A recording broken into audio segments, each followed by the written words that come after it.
6ஆம் அதிகாரம் 1 தொடங்கி 6 முடிய மற்றும் 16 தொடங்கி 18 முடிய. அறச்செயல்கள்.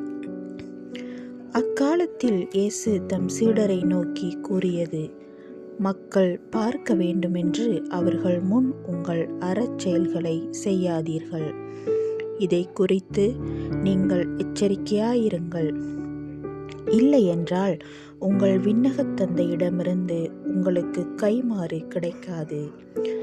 நீங்கள் தர்மம் செய்யும் போது உங்களை பற்றி தம்பட்டம் அடிக்காதீர்கள். வெளிவேடக்காரர் மக்கள் புகழ வேண்டுமென்று தொழுகை கூடங்களிலும் சந்துகளிலும் நின்று அவ்வாறு செய்வர்.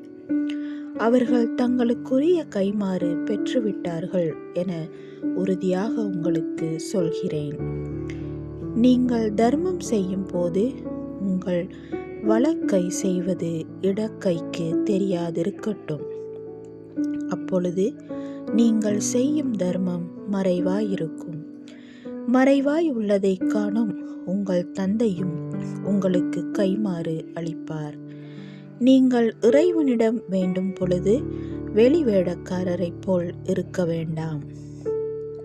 அவர்கள் தொழுகை கூடங்களிலும் வீதியோரங்களிலும் நின்று கொண்டு மக்கள் பார்க்க வேண்டுமென இறைவேண்டல் செய்ய விரும்புகிறார்கள். அவர்கள் தங்களுக்குரிய கைமாறு பெற்றுவிட்டார்கள் என உறுதியாக உங்களுக்கு சொல்கிறேன். ஆனால் நீங்கள் இறைவனிடம் வேண்டும் பொழுது உங்கள் உள்ளறைக்குச் சென்று கதவை அடைத்து கொண்டு மறைவாய் உள்ள உங்கள் தந்தையை நோக்கி வேண்டுங்கள். மறைவாய் உள்ளதை காணும் உங்கள் தந்தையும் உங்களுக்கு கைமாறு அளிப்பார். மேலும் நீங்கள் நோன்பு இருக்கும் போது வெளிவேடக்காரரைப் போல் முகவாட்டமாய் இருக்க வேண்டாம். தாங்கள் நோன்பு இருப்பதை மக்கள் பார்க்க வேண்டுமென்றே அவர்கள் தங்கள் முகங்களை விகாரப்படுத்திக் கொள்கிறார்கள்.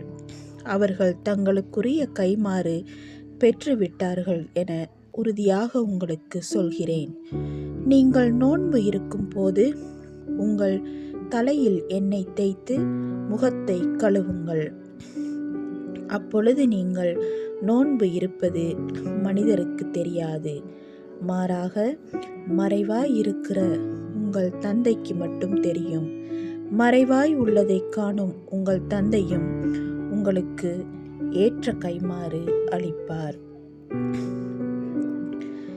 இது இயேசு கிறிஸ்துவின் வாழ்வு தரும் நற்செய்தி. கிறிஸ்துவே உமக்கு